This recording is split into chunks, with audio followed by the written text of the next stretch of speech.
పవిత్ర బద్రీనాథ్లో భారీ ఎత్తున కొండ చర్యలు విరిగిపడ్డాయి. దీంతో అధికారులు చార్ధామ్ యాత్రను నిలిపేశారు. కొండ చర్యలు విరిగిపడడంతో 30,000 మంది యాత్రికులు చిక్కుకుపోయారు.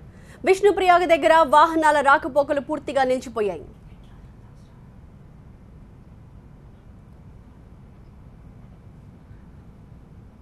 అధికారులు భారీ సహాయక చర్యలు చేపట్టారు.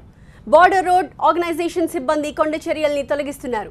ఈసారి చార్ధామ్ యాత్రకి దేశం నలుమూలల నుంచి భక్తులు విచ్చేశారు. అయితే వాతావరణం అనుకూలించకపోవడంతో కొండ చర్యలు విరిగిపడ్డాయి.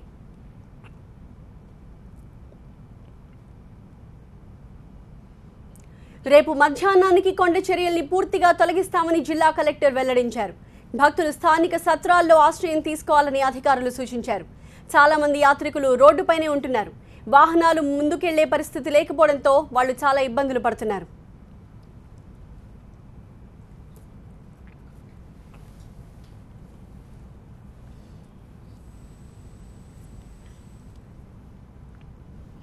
పవిత్ర బద్రీనాథ్లో భారీ ఎత్తున కొండ చర్యలు విరిగిపడ్డాయి. దీంతో అధికారులు చార్ధామ్ యాత్రని నిలిపివేశారు.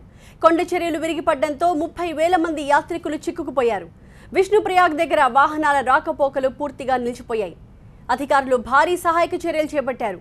బోర్డర్ రోడ్ ఆర్గనైజేషన్ సిబ్బంది కొండ చర్యల్ని తొలగిస్తున్నారు. ఈసారి చార్ధామ్ యాత్రకి దేశం నలుమూలల నుంచి భక్తులు విచ్చేశారు. అయితే వాతావరణం అనుకూలించకపోవడంతో కొండ చర్యలు విరిగిపడ్డాయి. రేపు మధ్యాహ్నానికి కొండ చర్యల్ని పూర్తిగా తొలగిస్తామని జిల్లా కలెక్టర్ వెల్లడించారు. భక్తులు స్థానిక సత్రాల్లో ఆశ్రయం తీసుకోవాలంటూ అధికారులు సూచించారు. చాలా మంది యాత్రికులు రోడ్డుపైనే ఉంటున్నారు.